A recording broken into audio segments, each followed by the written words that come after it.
thing is just make sure put the kids first. You're on track to be a teenage billionaire doing YouTube. Yes, Loan is a convicted criminal, and coincidentally, running a YouTube channel is one of the few jobs you can do without a background check. Ryan, are you going to keep making YouTube videos? I think I will keep going for a while, yeah. In 2015, a 3-year-old boy named Ryan opened his first toy on camera.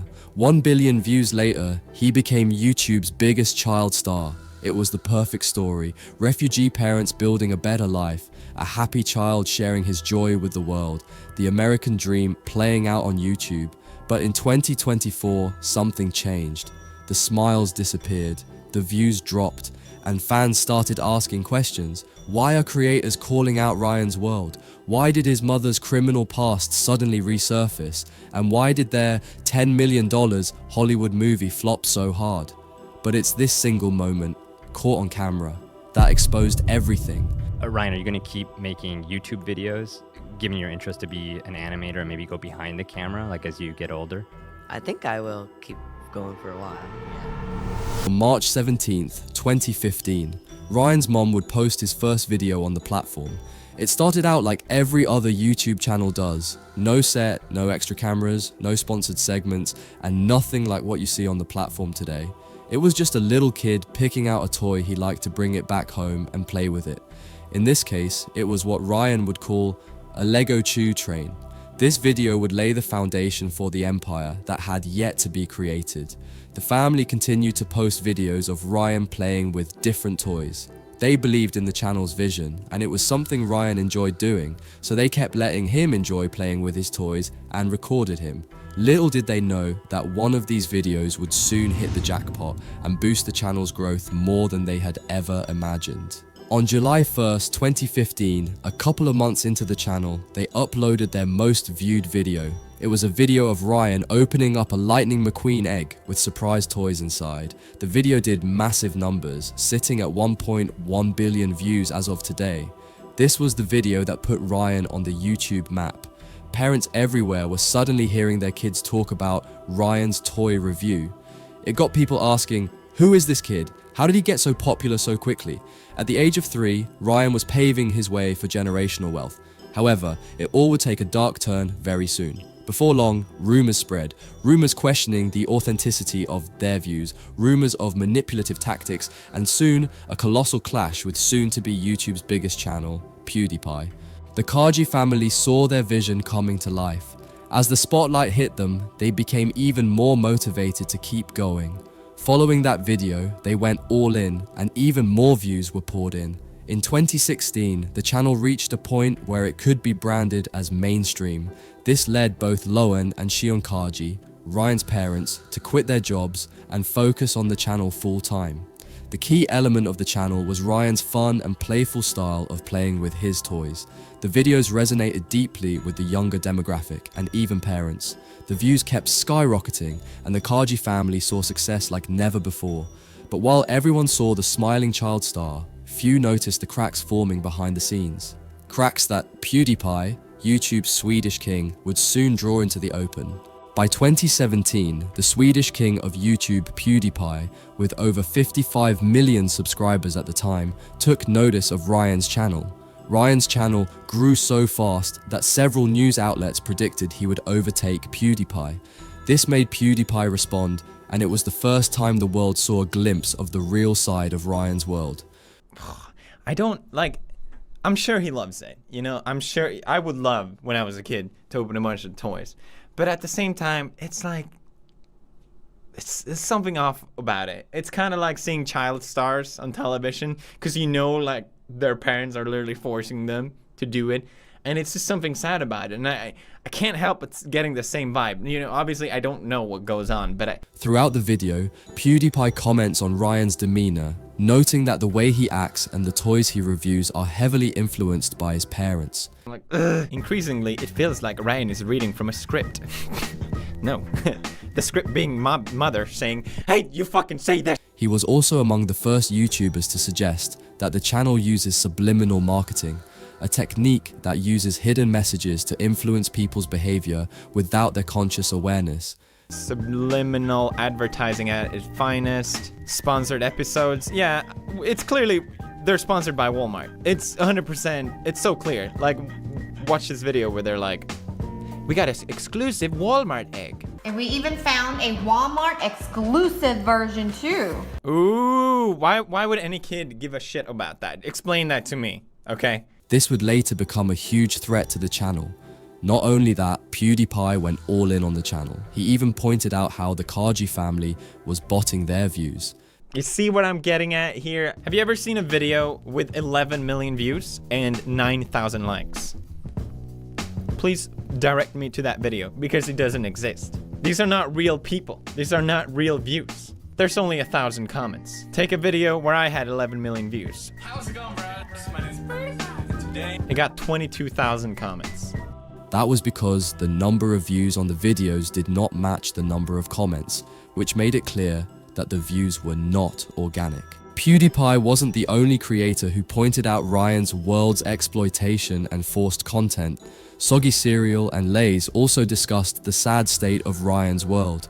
Soggy Cereal discussed how a 4-year-old child cannot possibly come up with the idea of starting his own YouTube channel all by himself. According to him, that's a lie made up by his parents to hide the fact that they are exploiting their child for YouTube stardom. Ryan's parents claim that Ryan is the one who wanted to start a YouTube channel at the age of 4. But like, isn't that an absurd claim to make? Yeah, my 3 to 4-year-old toddler who can barely form entire coherent sentences. Well, he already wanted to break the YouTube algorithm at the age of 4. Who is this? Mr. Beast's secret son? He further adds that despite Ryan being the main reason for their success and the only factor maintaining it, the channel is still owned by his parents. He works as much as an adult, yet he doesn't even own the channel or any of the businesses. The channel isn't Ryan's. It's his parents. They own all of the revenue, and they own all of the brand rights. Which, going off of previous parents of childhood celebrities, Ryan might barely see anything of it, even though he's the one who looks like the victim of several child labor crimes. Another creator, Lay's, also discussed Ryan's lack of freedom. Whether in the videos they create or in interviews, Ryan's behavior is heavily monitored and controlled by his parents, raising concerns over what happens in the Kaji family behind closed doors. Lay's used humor to discuss the entire topic, making skits of Ryan and his parents in different situations. Anyways, I'm sure everyone wants to know, how do you spend your millions, Ryan? Like, what do you usually do?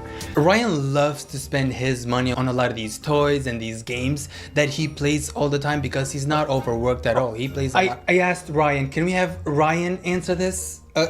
You know what, if he's not comfortable, I'll just ask, or I'll ask a different question. Ryan, do you usually go out with your friends? Like, what do you do in your free time? We're all just so curious to know what you do outside your YouTube videos. Oh, well, Ryan likes to go out with his friends 24/7. He loves going out. It's his favorite thing. Okay, yeah, can we have Ryan answer for once? He points out how Ryan looks miserable making the videos. He was asking the same question as everyone else. Why is Ryan still making this type of content even though he is 13? And on his recent videos, he just looks miserable. 999,998, 999,999, 1 million. Morning workout complete. I'm ready for superhero school. Dude, he's like 13 years old. Why are the parents making him do videos for kids? Give him an upgrade. This was the first time a major figure like PewDiePie publicly questioned Ryan's world's authenticity. It wouldn't be the last, and soon the law would come knocking at their door. By September 2019, the channel would face its biggest hurdle yet. Consumer watchdog Truth in Advertising filed a complaint with the FTC against the channel for using deceptive marketing in their videos targeted at younger audiences. They believe that kids the age of 5 or under do not have the cognitive ability to differentiate between an ad or a review. The channel was accused of misleading the audience into watching ads and not disclosing the sponsorship deals the Kaji family had with the likes of Walmart and other big chains.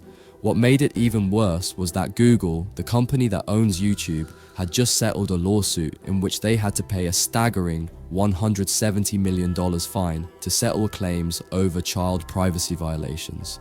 Regulators claimed that YouTube was collecting personal information from children without their parents' consent to target ads to them. After the lawsuit was settled, YouTube had to implement a system where channels were required to clearly state whether the video uploaded was made for kids, so that if it were, no targeted ads would be shown on them. Some users took to the internet to express their discontent with how the channel carried out subliminal marketing. The thread was titled, "From the bottom of my heart, F Ryan's World. I used to respect that little dude and his family. The earliest videos were cool, where they focused on giving their son some great imaginary play opportunities. I even respected their hustle for marketing it on YT, but now they're just shills for their own crappy toys. My kids don't know the difference, but I do, and I despise it.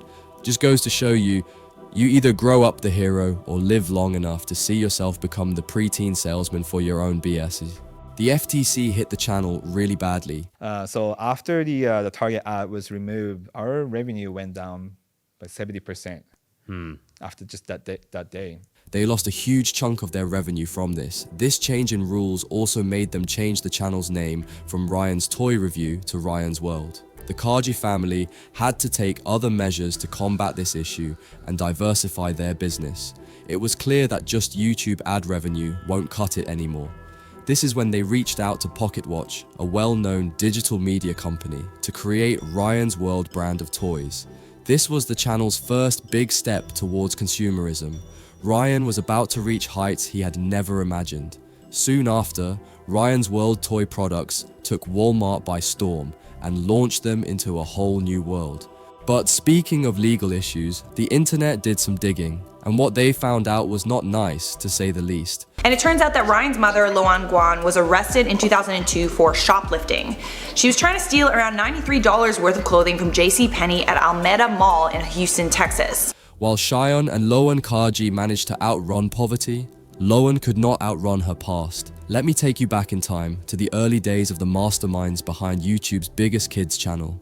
Born in April 1984, Loan Kaji, real name Kiulon Thi Nguyen, and her family fled post-war Vietnam as refugees, eventually settling in Houston, Texas. They faced daunting language barriers and severe financial difficulties, which shaped her character and fueled her determination to succeed. Her parents believed that a solid education could be the key to a better life, pushing Loan to pursue her career ambitions despite their struggles. However, at 18, Loan was arrested for shoplifting $92 worth of clothes from a JCPenney in Houston. Instead of a 60-day jail sentence, the court fined her $150, placed her on 6 months probation, required 40 hours of community service, and mandated random urine tests. She failed to comply, and in May 2003, Loan was arrested again for violating probation. This time, she was sentenced to 60 days in the Harris County Jail, though she served only 30. When the dark past of Ryan's mother was uncovered, it sparked widespread speculation. People began to question, if she was willing to risk her career and livelihood for just $92, how far can she go when it comes to millions? Shion and Loan Kaji's determined efforts to build a better future for their families and for Ryan turned into an unrelenting chase for fame and wealth, something that they still haven't realized. Despite Ryan being the richest kid on YouTube, making over $50 million in 2018 to 2019 alone, the family still pushes him to keep making content. His parents' personal ambitions and goals seem to far outweigh their child's emotional well-being. In the previous section of the video, I explained how the key element of the videos that made them successful was Ryan's playful style of playing with his toys, a style that looks cute when done by a young child. Well, as of this video, Ryan is 13 years old. Having a 13-year-old still acting like a child who loves playing with his toys does not appeal to the demographic that the channel mainly deals with. The style of acting Ryan used to have in the videos had gone out of touch long before, making Ryan slowly lose relevance. Despite all that, Ryan's parents still upload videos featuring Ryan to try and cater to their audience. Many users on the internet have raised concerns over the continued presence of Ryan in the videos despite being a kid who is about to hit puberty. This user posted a thread titled, "Ryan's World. Is he being forced to make the videos? I see he has been growing up. He even made a movie. But I'm asking, 9 years of content, and he's been making it from 3 years old. According to Google, he's like 13 now. Does he do it for fun, or is he being forced to act childish? I know they reuse old content, but still. On the other hand, many memes on the internet show how tired he is of still making videos for the channel, and concerns are raised over Ryan's livelihood. However, in an interview before, Ryan's parents claimed that if Ryan were to call it quits, they would support his decision fully. That bold claim turned out to be just a hollow statement for the media. Ryan is visibly uncomfortable in the videos, especially in public appearances, when he is not entirely in character. The continued exploitation of Ryan has made fans really angry at his parents. This user made a detailed post showing their concern over the matter. This post mainly talks about how Ryan is merely a puppet, manipulated by his parents into performing silly antics on camera in exchange for toys and treats. The user wants Ryan's parents to be held accountable for their greed and manipulation, and urges everyone to think twice before watching another Ryan's World video and ask themselves if they really want to support this kind of content. Some fans even went as far as to sign petitions to have Ryan retire from making videos, stating, "We stand for Ryan's right to make his own decisions, his right to be able to take a break or to evolve his content, following his personal interests." But Ryan's parents are far from done. Despite Ryan's twin sisters being very fit for the format of content the channel requires, they keep working Ryan to the bone instead of letting him just retire and having the sisters take over the toy reviewing. Fans think it would still be fine for Ryan to keep making the videos for the channels, but at the very least, he should be allowed to choose the type of content he likes to make. A channel where Ryan can make gaming videos or any other relevant hobby that a kid that age would enjoy would be far better than him playing this forced character of a 6-year-old, pretending to enjoy playing with figurines and other stuff. This lack of freedom and overworking a child for monetary gains have put the Kaji family in hot water, and the fans demand justice. What makes everyone even more frustrated is that there are no laws regulating these hidden child labor practices involving child stars on YouTube. The parents have full control over Ryan's life. In an age where children are often rebellious and want freedom more than anything, we have Ryan here working more hours than an average corporate employee. To produce TV as well. So, YouTube production, we mainly handle it, and we produce over probably 20 videos each week. Each week? Yeah. Wow. If 20-30 videos a week doesn't look like an alarming amount of work, let me tell you that this 13-year-old child also had his own movie. That's right, a blockbuster movie with a Hollywood-level production. Spoiler alert, the movie did not do well. With a budget of over $10 million, the movie only managed to make around $625,000. Ryan's World. The movie was a complete flop that cost the Kaji family millions. This was the first time their attempt to diversify the company even further failed and backfired really badly. The theaters where the movie was being shown were literally empty. The community did not waste any time calling them out for their failure. Justice was being served to them. The reviews for the movie were as bad as you can expect. Fans said it was released very late into Ryan's career, as their channel nowadays barely does 60-70k views per video. Apart from that, the film was generic and bland, while the animation scenes were also disappointing. Nobody was happy with the movie, and for good reason. Ryan's parents' attempt to milk out their son had failed yet again. But just when you think you've seen it all, an interview emerged, one that offered an unfiltered glimpse into the family's dynamic. An interview where Ryan's discomfort was visible, and his parents hovered over every word he spoke. What he revealed next might be the most unsettling chapter of all. Recently, Ryan appeared on an interview hosted by John Yushai, in which he really takes a deep dive into Ryan's world and how it works behind the scenes. This is one of the first times someone's shown us the real side of the family after PewDiePie. You're on track to be a teenage billionaire. How much does Ryan get to keep of all this? Oh, be careful, Ryan. People recognize me and like, hey, Ryan. I just realized that you're famous. What's been the biggest sponsorship that you've said no to? Millions of dollars. We lost revenue of 70%. I just pushed through. You're the first creator ever to have a Macy's Day Parade balloon and to have a product in Walmart that sold over $1 billion. To just go from just a regular immigrant family and then now During the entire interview, questions that were asked for Ryan are all answered by his parents instead, raising concern over how much the parents control Ryan. The questions Ryan does get to answer, he looks very nervous, and you can see his parents eyeing him down. Ryan does not look comfortable. His answers also seem to be heavily choreographed and emotionless, as if he rehearsed for these answers before the interview. At one point in the interview, Ryan is asked what he wants to be when he grows up. And this is one of the few parts where he shows some real interest, as most of the interview involves his parents answering all the questions. What do you want to be when you grow up? When I grow up, I want to be like an animator. I think it's really fun to do because like the drawing and then like at the end you get to see the whole thing and see what you've like worked on the whole time. And like sometimes I can see like the drafts first, and then after I can see like the full thing. Just after this question, John asked him another, asking if he would stop making videos to pursue this career. Ryan, are you going to keep making YouTube videos, given your interest to be an animator and maybe go behind the camera, like as you get older? I think I will keep going for a while, yeah. Yeah. This part of the interview shows more than you think. Watch how both his parents are literally staring at him when he is asked if he wants to go behind the camera. He is about to give the real answer to this question. He showed his willingness to become an animator instead of the main star. Still, abruptly changes his answer when he looks at his father.